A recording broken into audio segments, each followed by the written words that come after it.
Hi, I'm Cathy, and I was diagnosed with severe eczema and severe dermatitis. I went through something called topical steroid withdrawal. Around 2021, August in particular, I just noticed my body just burst out all over, especially like between my leg area. Now, usually I would use the cream and it would subside, but the rate at which it was bursting out was faster than the cream could subside it. So it was just like the cream was just not working anymore. Usually one tube would last me like 6 months and one tube was lasting like a week. I just didn't know what else to do, so we went to a doctor. When we went to the doctor now, again, he presented the steroids. He said he would have to give me a shot. The shot cost me $400, and he said I would have to come back every 2 weeks for a shot. And at that time, it just wasn't something I could afford to do. So I had kind of was like left with no other choice than to go through what I was going through now. At that time, I did not know it was steroid withdrawal I was going through. But before I realized what it was, this is what was happening to me. My legs began swelling. My ankles began swelling. The rashes were like, I mean, it sounds gross, but this is what happened. It was like weeping. So my skin would just be oozing moisture. Whatever liquid was coming out of me, it was just like coming through my pores. My legs became swollen. My ankles were swollen. Sometimes one leg was bigger than the other. I was like limping to the kitchen and back because I have a 2-year-old. So I still had to go and make bottles, give her a bath. Things like that became very challenging for me. For the water to even touch my skin sometimes was very painful. I was faint. My blood pressure was so low. Like when I would just bend over to bathe and stuff in the bathroom, I remember fainting in the bathroom at time. Thank God my mother-in-law, she was around and she caught me. The itch was uncontrollable. Whole day it was non-stop itching. It didn't have a moment where there was no itching. So it was, and the only way to overcome the itch was when the pain overtake the itch. So I would most likely scratch until I bleed, and then I would stop. Now with the scratching, there would be shedding. So I would constantly have to be sweeping up like handfuls of shed skin every couple of minutes. It was like the skin was just rapidly drying and flaking off. It was honestly kind of traumatic for my mental to be having to sweep up my skin every couple of minutes. And it was exhausting. At some points, my skin was just completely raw.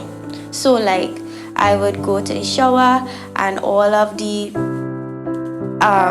flakes would wash off into the shower and I'd be left with just raw, open skin. I would have to wrap myself up like a mummy in bandages to go to bed at night.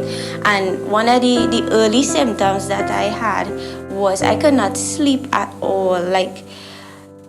My anxiety was through the roof, and my body would not allow me to rest. So when I would lie down, as soon as I would start to fall asleep, my muscles would jerk to wake me up. It's like my body didn't trust me sleeping. It was just saying no, something wrong. So every time I would fall asleep, I would jerk up. Around 5 o'clock in the morning is when I would start to feel a little sleepy. But again, I have a 2-year-old, so she would be now waking up at that time. So sometimes the days I would not get a good night's sleep. Well, to be honest, for the whole 9 months, I didn't get a good night's sleep unless I was heavily drugged on an antihistamine or something. And I would just have to lie down one spot. So when the anxiety just to go to bed, just to lie down. And then when I do lie down to fall asleep, I'd have to stay one spot the whole night just to fall asleep. It was very depressing. and exhausting. But I think what really helped with like my mental is that I had my family around me like 24/7. My husband was always in the same room with me at the same time, like around me all the time. Very few times we would be apart. So he really was like my drill sergeant. At points he would not like allow me, even if I get depressed, he would not like allow me to stay depressed, at least in the beginning, until I was able to do it myself, until I was able to encourage myself and find coping mechanisms. I learned to find a way to go through the pain, and one of the ways that I did it was listening to music. Not just any music, but like encouraging stuff about strength, and not just always something deep, sometimes something fun, like anything I had to do to just get through the day. Sometimes if I had to take a walk, if I could take a walk, I would take a walk at the time. But just looking back, I'm just so grateful to have the people who I had around me, because they really helped to keep my mental while I was going through what I was going through. Oh, when I would go outside, now going outside was really a challenge. Like if I was not bandaged up, because I was so raw, the bugs, like the bugs will attack me, like literally attack me and bite me. So like I couldn't even go outside sometimes, and like honestly, at the time it had points. Sorry, because it's so hard talking about this and remembering. Like when I would go outside,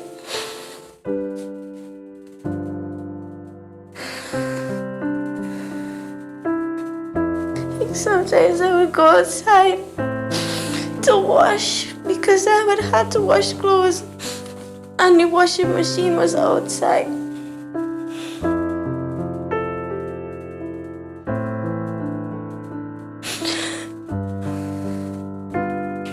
I just have to like kind of like keep moving and like kind of just dance so that the flies wouldn't like land too long to bite me.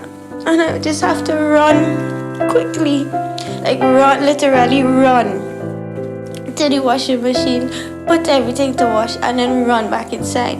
And when it finished, I would run again and just keep repeating the process until I done, until I hung out everything and just come back inside. And yeah, that was one of the hardest things that I would have to face. But coming on to the end, I think like that was like the most challenging part, because what happened to me is like everything was so open that I got infected. I didn't know I was infected, but all the open areas were like hard mountains of scabs, and like all my tummy area was like, it was so raw, it was like roast pork.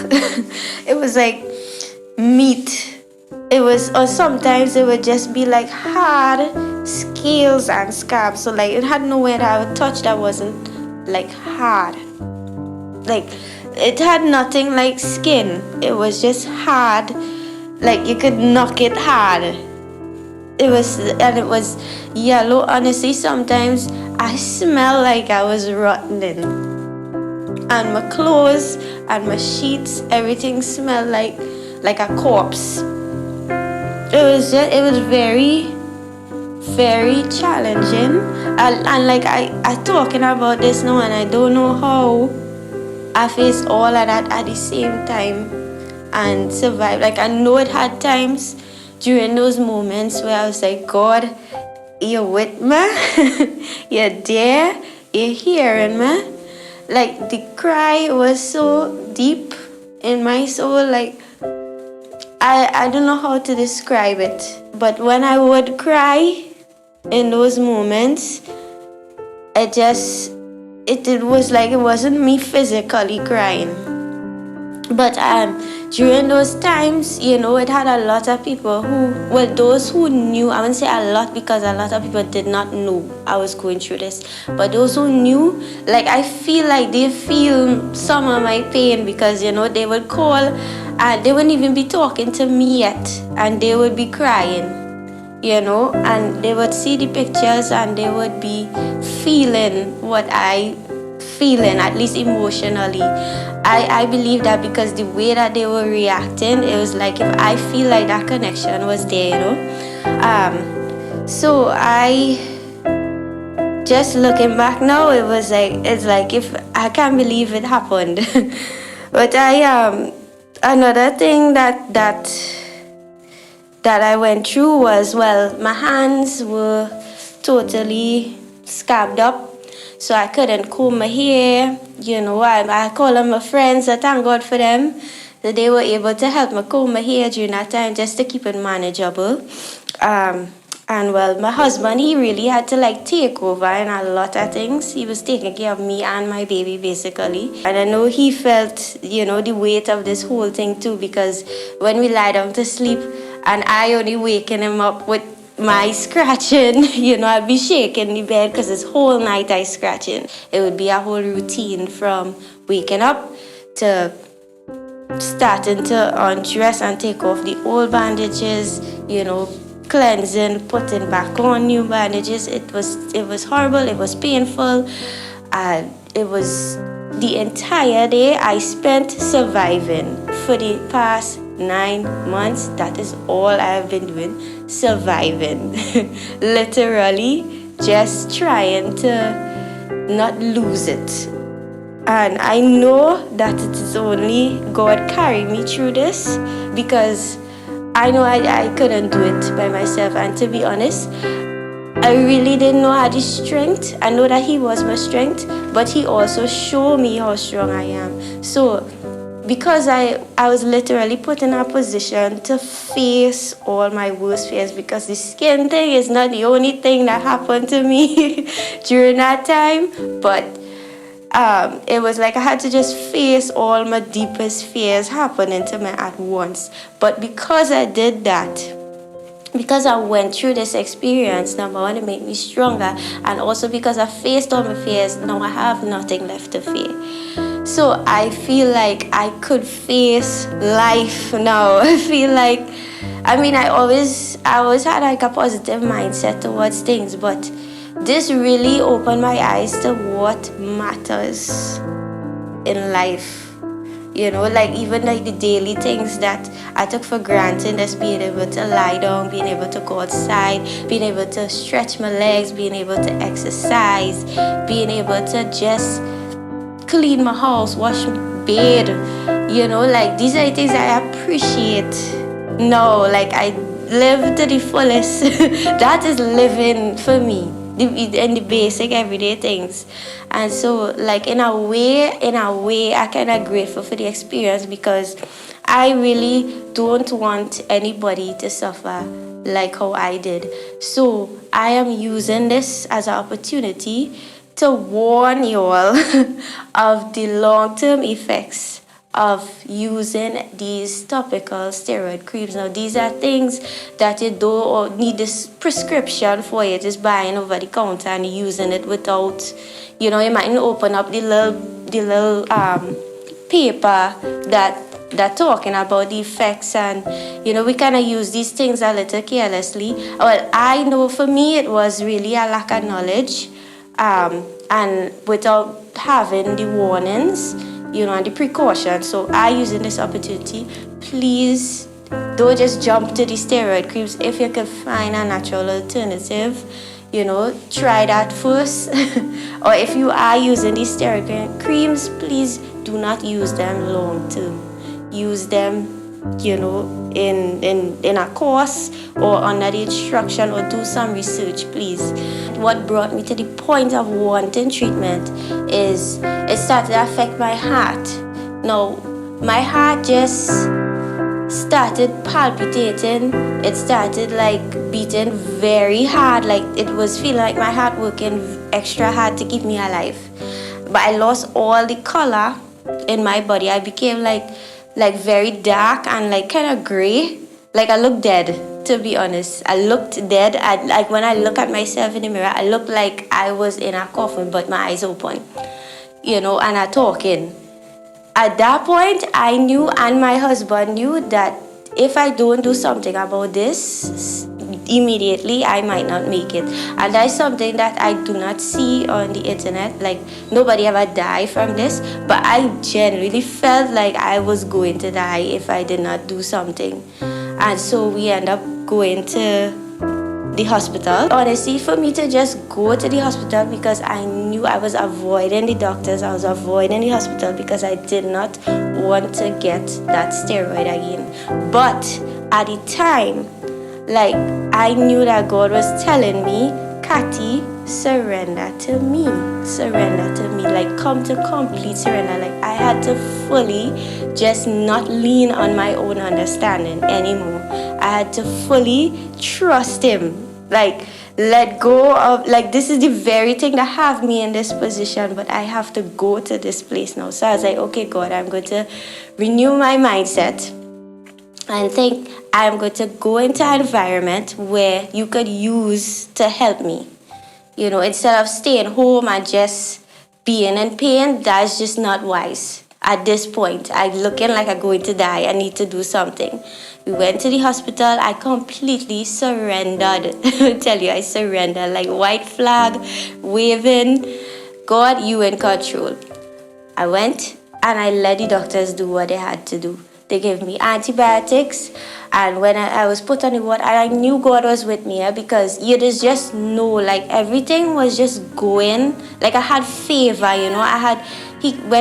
When I went to the hospital room, God knew I had anxiety about being in the hospital at all. And I was put into a very, very wonderful, like a hotel kind of room. And I was just like, God was just eliminating the anxieties one by one. And the doctors were very kind, the nurses were very kind. The treatment, but they started giving me treatment immediately, and then they handed me the handful of pills, the handful of the steroid pills. And as I had those pills in my hand, I was just like, God, I trust you, and I take the pills. Now, I took the pills. For the course that they gave me was, well, at the time while I was in the hospital, I stayed in the hospital for 3 nights, and I took the steroids for the 3 nights that they gave me. And from being in a state of pain and discomfort and distress for 9 months straight, to these 3 days, 3 nights of getting relief was heaven. It was heaven. And I was like, God, this have to be you saying that the suffering is over. I believe that my time of suffering was over. And yes, this might not have been the answer that I wanted, but it gave me the immediate relief that I needed. And so now, my current status is that I am still on the treatment. I'm going through the course, but I'm also treating myself naturally to try to heal from this. But I know that by His stripes I am healed. I believe that I am healed. I'm going through the process, and I know that God has healed me. And I am on my healing journey right now, and I appreciate all the support from my family and friends, and those who have helped me financially, who have sent money to help me. You all have helped me to change my diet. You all have helped me to get medication and vitamins that I need. And to anybody who might be going through anything challenging, whatever challenge that you might be faced with, listen, God is bigger than that challenge. And the weapons, they formed, but they did not prosper. It did not kill me. I thank God for life. Still, I thank God that I am here today to be able to do this. And I believe purpose has come out of this experience. I believe that I have become stronger. And I believe that I did not go through this for me. I believe I've gone through this as a survivor. I have become a survival guide for others. And I appreciate God using me as a vessel in this moment, and I appreciate Him giving me a testimony. And I just want to encourage anybody who might be going through something that you are going to make it. If you don't give up, the race is not for the swift, but those who endure to the end. So just continue, endure, don't give up, hold on, you're going to make it.